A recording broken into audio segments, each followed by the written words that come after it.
Bonjour à tous, j'espère que vous allez bien. On se retrouve aujourd'hui sur une nouvelle vidéo sur YouTube. Donc le but de cette vidéo, ça va être de faire un point sur tout ce qui a pu se passer sur les marchés et surtout sur les positions que j'ai en cours actuellement. Donc on est à la fin du mois d'août.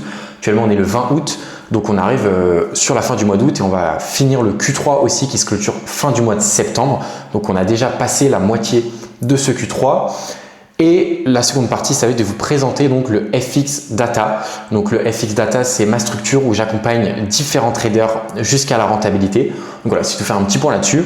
Nous, on va commencer par se concentrer sur le trading.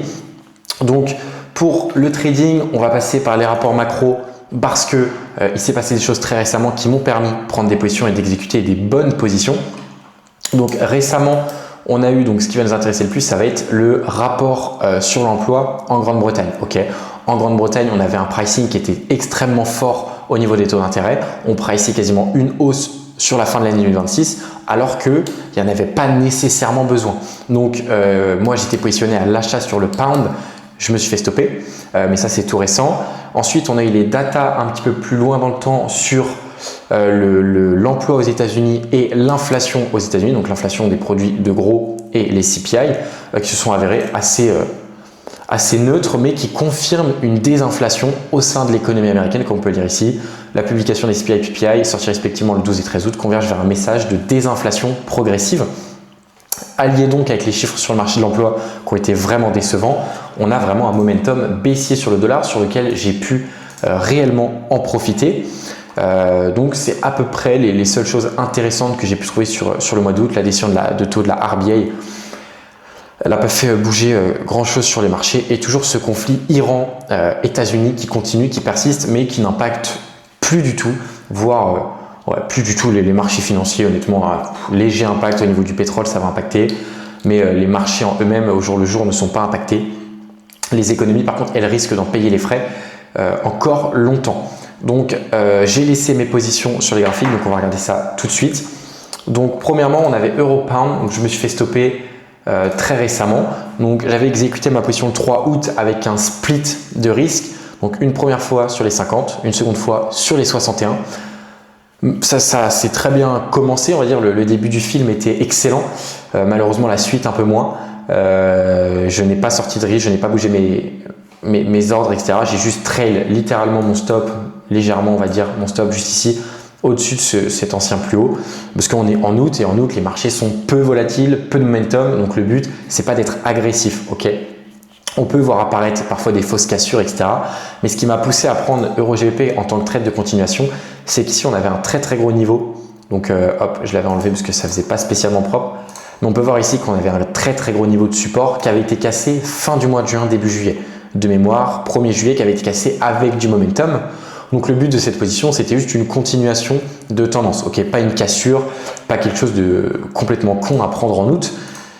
Ce qui s'est passé, donc, c'est qu'on est revenu sur les niveaux Fibo en haut time frame. Donc on a rejeté les 50 et on a fait un double top ensuite. À ce moment-là, j'étais en position et mon stop était plus haut, donc je me suis pas fait stopper. Hop, donc si on va même, c'était sur du 2 heures, on avait aussi une belle trendline sur du 1 heure même. Hop. On avait une belle trendline qui avait été respectée une fois, 2 fois, 3 fois, cassée, et donc objectif rentrer sur les niveaux Fibo de la cassure. En plus, on était venu casser les plus bas juste ici. Donc en soi, il y avait plusieurs bonnes nouvelles et plusieurs points positifs pour exécuter une position de vente sur EuroGBP avec des achats pound, sachant qu'au moment du 3 août, il n'y avait pas un pricing complet au niveau de la hausse de taux de la BOE, ce qui est complètement abusé. Enfin, ce que j'ai trouvé abusé de pricer une hausse complète de taux de la BOE, c'est ce pourquoi je me suis fait stopper malheureusement aujourd'hui. Donc je me suis fait stopper à 11h ce matin. Non, pardon, cette nuit à 3h du matin. Donc pas spécialement agréable, mais c'est pas grave. Donc on va déclencher. On a une seconde figure, un petit pattern technique, épaule tête épaule avec une neckline. J'étais déjà in, donc je n'ai rien fait. On venait retracer. Honnêtement, alors je réfléchissais pas à DIN au vu du pricing qu'on était en train de voir sur le pound que je trouvais trop fort, mais ça ressemblait fortement à une figure de continuation. Ça ne l'était pas, donc pas de souci, j'avais traité mon stop. Donc sur cette position, j'ai perdu 0,6 R, donc c'est une perte complètement normale dans le trading. Honnêtement, j'ai absolument rien à dire sur cette perte. Voilà, j'ai pris un trade, je l'ai perdu. J'avais une autre position en tout début de mois que j'ai pris sur A8NZD. Hop, rapidement pour faire la timeline. Donc il y a une position sur la FX Data. Donc juste ici, AUD/NZD, le but, acheter de l'AUD après les chiffres sur les dépenses de consommation des ménages, avéré positif. Cela montre que la RBA n'en a pas fini avec tout, pas du tout avec l'inflation, pardon. Retail neutre, en plus de ça, range trade. On est en août, c'est parfait de taper un range, un support, une résistance, c'était nickel. Et suite à mes achats de la semaine dernière sur la même paire, parce que j'avais pris exactement le même trade sur une autre paire. On va regarder ça, hop, hop, hop, AUD/NZD. Donc, ce qui s'était passé, c'est que on revenait sur le support, donc on voit ici en tant que ligne, une counter trendline, break, retest du support. Moi, je suis rentré sur les 50. Ça a déroulé, j'ai envie de dire, et j'avais très mon stop juste en dessous ces highs là. Je suis venu me faire stopper, j'étais en demi-risque, donc au lieu de prendre 2,4 R, j'ai pris 1,20. Et avec ce mouvement qu'on voit juste ici commencer, j'ai voulu reprendre cette position. On est en août, toujours dans le mois d'août, donc on revient sur le support. J'ai les mêmes raisons de l'acheter, avec en plus de ça les dépenses de consommation. Retail neutre, range trade.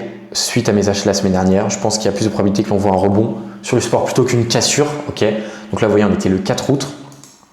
Hop, donc counter trendline, support, Fibo, voilà la même chose exactement. Demi-risque encore une fois. Donc je voulais me faire exécuter au niveau des 50% de Fibo le lendemain matin de mémoire. Non, le 4 août, donc le soir même, ça se trouve. De mémoire, c'était le lendemain matin, mais j'ai été exécuté à 14 h en plein ma session de trading. Voilà, pareil, mais je suis à 50% de Fibo, rien de plus, mais j'étais en demi-risque. Et donc là, ça me faisait un peu chier d'être en demi-risque. On a vu du momentum. Ok, le prix a vraiment bien rejeté ces niveaux, cette zone de support. J'ai trade mon stop parce qu'on est venu casser des plus hauts. Je trade mon stop juste en dessous les plus bas, quasiment ABE, mais pas ABE. C'était complètement con de se mettre ABE. Et j'ai Adin. Ok, ensuite j'ai Adin. J'ai Adin sur cet ancien plus haut qui faisait un petit peu office de support et surtout parce que je voulais rajouter du risque. Donc mon but c'était de Adin 0,5, non pas 0,5, 0,75, un Adin de 0,25, donc un Adin en demi-risque on va dire. Et mon Adin a été exécuté, parfait aussi, donc là deux très bonnes entrées honnêtement sur ce trade, mais la suite est moins belle malheureusement, la fin est moins belle parce qu'on a eu le RBA statement de mémoire. Je vais me pencher sur le RBA statement durant la nuit. Donc j'avais mis mes deux stops au même endroit, ok, au BE du premier trade, à mon prix d'entrée du second trade. Donc mes ordres ont été stoppés. Ça a été ravalé directement et j'ai pris un profit de 0,28 R. Donc sur les deux premières positions que je viens de vous montrer, on a une perte de 0,70 et un gain de 0,28. Donc on est en perte. Maintenant, il y a 2 jours, donc c'est tout récent. J'avais stipulé donc au membre du FX Data qu'on avait une saisonnalité baissière sur le S&P, donc c'était baissier pour le NZD-USD, mais que j'avais des raisons d'acheter du NZD, mais surtout de vendre du dollar. Okay, donc on avait une belle trendline. Si on venait retest donc ce gros niveau de prix qui avait été touché une fois ici, 2 fois, 3 fois, 4 fois, 5 fois, et donc là ça aurait potentiellement fait une 6e fois, je rentrerai. Voilà, on était juste au-dessus des 61% de Fibo. J'ai préféré me mettre sur le support plutôt que sur les 61% de Fibo. Et donc ce que je note, c'est vente de dollars, ça me semble être un move smart, rapport CPI-PPI qui confirme une désinflation, rapport NFP qui confirme lui aussi un essoufflement économique, achat Kiwi, pas grand chose à voir avec la macro, contexte risk-on, et je profiterai d'un repricing, d'un maintien des taux de la Fed jusqu'en décembre 2026, okay, parce qu'on avait un pricing qui était assez au quiche au niveau du store market. Pour moi, ça faisait pas sens au vu des chiffres. Donc, si on a un repricing baissier au niveau des taux de la Fed, on risque d'avoir des achats risk-on. Okay, on ne s'attend plus à de hausse de taux. Donc, des achats risk-on. Par contre, du coup, c'est ce que je précisais, saisonnalité dégueulasse sur le S&P pour toutes les années mi-terme entre le 24 août et le 1er octobre. On a une moyenne de moins 2,59%. Donc, si le S&P 500 dévisse légèrement, NZD dévisse aussi. Donc, potentiellement chercher un hedge. Ça, c'était le hedge pour le CPI, mais je me suis fait sortir, je reparle. Et donc, hier, j'ai été déclenché. Donc, voilà, je vais rentrer pile. Ça m'aurait aussi déclenché sur les 61% de Fibo. Mais bon, on va pas refaire le passé. Mais du coup, j'ai un problème, c'est que mon hedge n'a pas été exécuté. Si on va regarder sur le S&P 500, malheureusement, ce que je vous montrais tout au début, mon hedge n'a pas été exécuté. Alors, j'avais pas le même chart. Moi, j'étais juste ici. En tout cas, les niveaux Fibo n'ont pas été exécutés, mes alertes n'ont pas sonné. Sinon, j'aurais été exécuté de cette manière-là. En gros, voilà, hop, avec les traits rouges. Donc, c'était pas hop, juste ici. Quelque chose comme ça, donc c'était tout pile 3 de mémoire, un peu moins, 2,85. Donc j'avais un ordre de cette manière-là pour aller hedger mon trade sur NZD USD. Ok. Ça n'a pas été exécuté. Par contre, NZD USD, de par des très bonnes nouvelles politiques américaines, où le Trésor double ses rachats d'obligations américaines, donc plus de liquidité dans l'économie directement. Et en plus de ça, non, c'est tout. Plus de liquidité dans l'économie, pardon.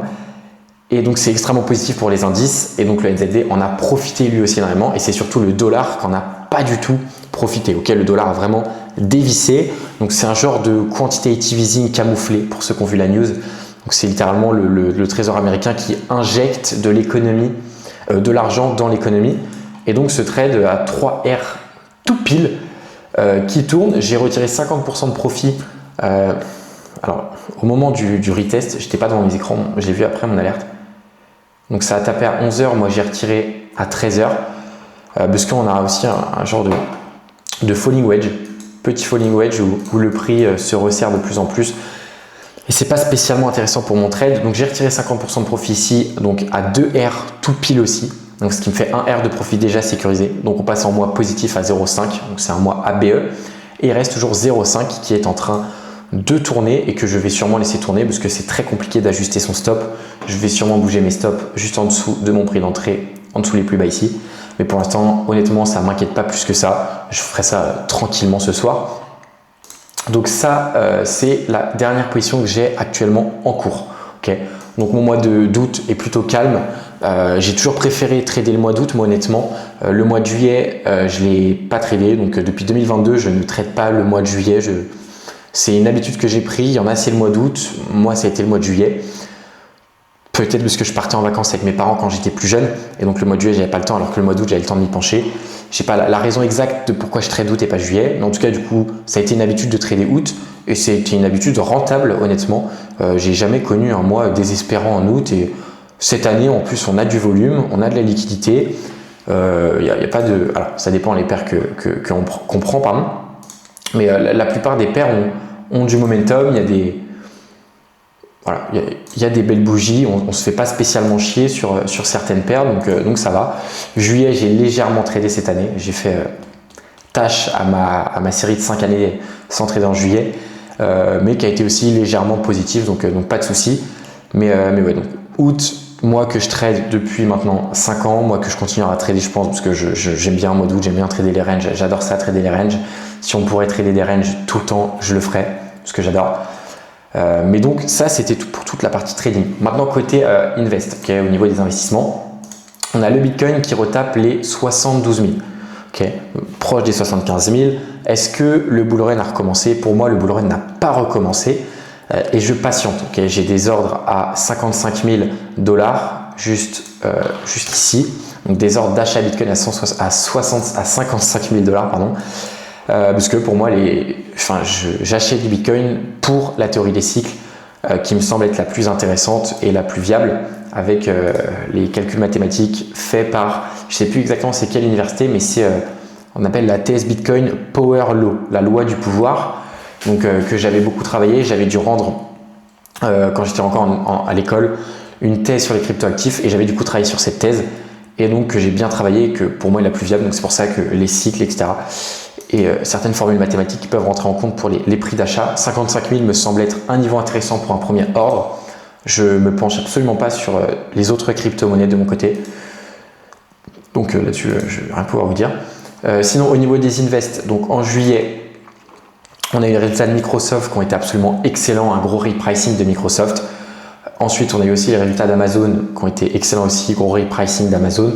Ça a été vraiment positif. Très prochainement, donc là on est le 20, donc dans 6 jours, si je ne me trompe pas, je crois que c'est le 26 août. Dans 6 jours, hop, je vais dire ça, le 26 août, c'est que ça, on a les résultats d'NVIDIA. Donc ça risque d'être assez intéressant. Honnêtement, j'ai hâte de voir ce qu'ils vont nous sortir. Mais sinon, le portefeuille va bien. On est sur une surperf cette année du Nasdaq. Comme l'année dernière, donc 2025, les performances de mon portefeuille d'investissement avaient affiché une performance de 35% sur l'année. Et cette année, donc de mémoire, le Nasdaq c'est 18 et je suis un petit peu plus de 20. Donc on est toujours en train de surperf le Nasdaq, donc c'est positif. Moi, je suis axé sur le stock picking pour ceux qui regardent pour la première fois cette vidéo. Donc, c'est une bonne année. Honnêtement, c'est une bonne année de trading, c'est une bonne année d'investissement. On va bientôt faire des rachats crypto. Donc là-dessus, on verra, c'est à plus moyen terme. Les cryptos, c'est 2-3 ans de détention. Mais ce sont des bonnes années. Là, depuis 2023, on est sur des bonnes années. Donc voilà. Et donc, pour la seconde partie de la vidéo, petite présentation du FX Data. Donc FX Data, c'est le programme où j'accompagne les différents membres qui sont au sein donc, de ce programme. Je publie mes rapports, mes tests d'investissement, mes positions et toutes les semaines un rapport FX. Donc c'était pour vous le présenter rapidement, voilà, pour ceux qui n'en avaient pas la connaissance. Donc typiquement, c'est sur un site internet. Ici, on retrouve donc tous mes rapports littéralement journaliers. Donc tous les jours, je fais mes rapports et j'explique ce qui se passe et mes changements de biais sur l'AUD, sur le NZD. Donc là, j'avais pas spécialement de biais. Ici, j'avais sûrement un biais. Voilà, au vu du contexte actuel, Risk-On, TACO, je ne suis pas contre le fait d'aller acheter de l'AUD, ce qui m'a poussé à acheter AUD NZD. Lundi 3 août, donc là, je devais parler un petit peu de ce qui se passait à court terme. Ce qui se passe à court terme sur les marchés, bureau Donald Trump, voilà. Tous les jours, c'est actualisé, 2 fois par jour même des fois. Et donc le but, c'est un suivi régulier. Okay, les membres qui sont à l'intérieur du FX Data, ils peuvent vraiment venir sur l'espace rapport macro daily et être au courant de tout ce qui a pu se passer dans la journée. Et ça, je trouve que c'est très important pour, par exemple, ceux qui sont à l'école, ceux qui travaillent. Voilà, ils viennent ici et ils ont absolument tout, même pendant la guerre, etc. Donc là, c'est tout l'espace rapport macro. Ensuite, tout l'espace mes positions. Donc je pense que c'est honnêtement l'espace le plus important. L'espace le plus important parce que ici, je vais mettre tous mes setups avant de les prendre et comment je les exécute, ma gestion de risque, etc. Si on va en prendre au pif, hop, Europain, on l'a vu tout à l'heure, dollar yen, Aussie dollar, Aussie kiwi, pardon. Si on regarde Aussie kiwi, AUD NZD, range trade, donc voilà, j'avais publié ça, divergence RSI, on revenait sur une zone de support juste ici. Voilà, on avait un beau range, enfin un beau range non, mais une counter trendline, une cassure, des niveaux Fibo. Ensuite, il y a le suivi. Donc là, j'explique. Les retail short à 60%, rebond support, counter trendline, Fibo pour exécuter, stop sous les ranges, TP sur la résistance. Et l'exécution, voilà, juste ici, AUD NZD exécuté 0,5 R.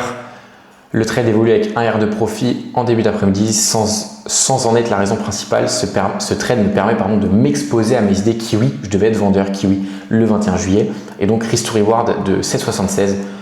Risk to reward de salopard, honnêtement. Je ne l'avais pas en souvenir celui-là. Et donc, très très bon risk to reward. Et puis voilà, honnêtement, je ne sais pas si j'ai des exemples ici, dollar suisse où j'ai pas été exécuté. Euro dollar short sell. Aussie CAD. Voilà, Aussie CAD, c'est un bon exemple. Hop, Euro CHF, c'est lui quoi, non, Euro GBP, Aussie CAD, j'étais déjà déclenché. NZD JPY, Aussie CAD, j'étais déjà déclenché encore, voilà. Aussie CAD ici, donc voilà, je préviens, on était début du mois de juillet de mémoire, on était fin du mois de juin. Et Aussie CAD range, on arrive sur l'été, un trade de range, c'est parfait. Et donc, vendeur AUD, acheteur CAD, retail en vente à 83%, ça c'est chiant. Et du coup, décorrélation du yield spread, range. Attentif au niveau technique, j'envoie 0,4. Peut-être j'étais en Grèce en juin, donc peut-être qu'à ce moment-là, je ne pouvais pas être devant mon ordinateur. Parce qu'après coup, c'est un peu con d'envoyer 0,4. Donc il devait y avoir des raisons de pourquoi j'envoie que 0,4. Voilà, je préviens, techniquement, on a ça, le range, une divergence RSI. Retour sur des niveaux Fibo de l'AUD, donc pour vendre. Et donc voilà, typiquement, le yield spread qui est décorrélé, donc c'est positif. Et ensuite, on a le suivi le lendemain matin. Hop. Où voilà, je me fais mon ordre à la question de la trendline a été déclenché 0,4. Si j'ai une meilleure lecture fondamentale au fil de ce trade, que les retail s'exposent moins, alors je n'exclus pas de Hadin. Voilà, c'était surtout question retail. Et au final, sur ce trade, je prends 0,8 R parce que j'étais en 0,40 de risque, si ma mémoire est bonne. Donc voilà, des petits trades. Donc là, c'est surtout le suivi. C'est très important quand même de voir un petit peu comment, ouais, voilà, exactement, 0,8 sur mon track record, de voir comment je prends mes positions. La réflexion qu'il peut y avoir derrière, la réflexion de l'exécution, la réflexion de la gestion de risque. La gestion de risque est bien trop délaissée malheureusement par les traders et c'est quelque chose qui doit être automatique. Une gestion de risque, c'est pas ça, je mets 0,5. Non, c'est qu'il doit avoir une grille, il doit avoir des arguments de négativité et des arguments de positivité. Ok, on part de son Air Max, on a son Air Max donc, qui est de 1 R, voilà, 1%, 100 euros. Et au fur et à mesure qu'il y a des confluences négatives ou des filtres négatifs, on réduit, ok? Mais pas genre 0,5 pour un truc. Il faut absolument avoir une gestion de risque optimale. Voilà, optimale. Donc au niveau de mon portefeuille d'investissement, j'ai pu faire le bilan donc sur le FX Data. Donc le bilan à la fin du mois de juillet, après que tous les résultats des entreprises soient sortis. Donc j'ai pu faire le bilan sur Johnson & Johnson, Netflix, Amazon, Google et Microsoft. Donc bilan que les résultats des entreprises, excellents. Je n'avais aucune position à sortir de mon portefeuille et aucune position à manager non plus. Chaque entreprise qui avait publié ses résultats confirmait ma thèse d'investissement. Petite alerte sur Netflix, j'avais publié un post Substack gratuit. N'hésitez pas, je vais mettre mon Substack en description avec tous mes réseaux sociaux. Donc un post Substack gratuit comme quoi il y a une petite alerte au niveau des résultats de Netflix, mais pas de quoi vendre pour le moment. Et lors de ma vidéo que je vous montrerai après, juste semestrielle, je faisais part de mon appréhension sur les hyperscalers, ok, et comment ils étaient valorisés et traités. Mais du coup, j'avais continué à en acheter énormément. Microsoft, Amazon, Nvidia, même si Nvidia c'est pas un hyperscaler, Google non, mais Microsoft et Amazon, j'avais énormément acheté lors du premier semestre. Et donc là, on voit ce gros repricing, surtout sur Microsoft, qui a fait vraiment du bien à mon portefeuille. Et donc, le 2 août, la performance de mon portefeuille était de 14,54%, celle du S&P 500 de 9,20% et celle du Nasdaq de 12,17%. Okay, donc j'avais une surperf de 200 points de base sur le Nasdaq et de 500 points de base sur le S&P. Je crois que je le marque. De 500 points de base sur le S&P. Assez positif. Et donc la vidéo dont je vous parlais, donc là on a tous les résultats des sociétés. Hop, et c'était celle-ci où, hop, je vais vous la mettre juste ici, j'avais pu publier une vidéo donc de 20 minutes en récapitulant tous les mouvements que j'ai pu faire au sein de mon portefeuille d'investissement sur l'entièreté du premier semestre. Voilà. Donc là, typiquement, je parlais d'un achat de 20 actions sur Netflix, j'ai l'impression, au vu le prix d'achat. Donc voilà, hop, je résumais tous mes mouvements. Et donc, dans cette vidéo-là, je disais que, et même au début là, comme vous le verrez, mon portefeuille d'investissement à long terme a été tiré à la baisse par une seule valeur qui était Microsoft et une valeur que je n'ai cessé de renforcer durant ce semestre. Ok, même si elle baissait, l'action baissait, je n'arrêtais pas d'en acheter. Et donc, ça s'est avéré positif. Et donc, j'avais raison. Et en plus d'avoir raison, j'ai gagné beaucoup d'argent. Et donc, c'est très positif. Donc voilà, ça c'est le FX Data. On va retrouver d'autres onglets, donc comme les résultats des membres, les rapports FX hebdomadaires, mes performances mensuelles qui sont des vidéos de mes performances de trading mensuelles, donc juin 3,15 R, juillet 1,21 R, et ensuite donc tous les chats généraux des membres. Ici l'onglet lien pour les lives parce qu'on est en live 4-5 fois par semaine. Donc ça c'était le FX Data et donc c'est ma structure où j'aide des membres ou des personnes dans l'investissement et surtout et principalement dans le trading FX en swing. Je vous remercie d'avoir regardé cette vidéo jusqu'à la fin. Donc comme je vous l'ai dit, il y aura mes réseaux sociaux dans la description. Si vous souhaitez prendre un rendez-vous pour avoir plus d'informations au niveau du FX Data, je mettrai aussi un calendrier. Donc n'hésitez pas à prendre un rendez-vous. C'est avec moi que vous ferez le rendez-vous et je vous expliquerai concrètement comment ça marche. Et même si vous avez des questions au niveau du trading, vous bloquez sur certains points, n'hésitez pas non plus à prendre un rendez-vous. Et puis sur ce, je vous souhaite à tous une bonne semaine et merci beaucoup d'avoir regardé cette vidéo.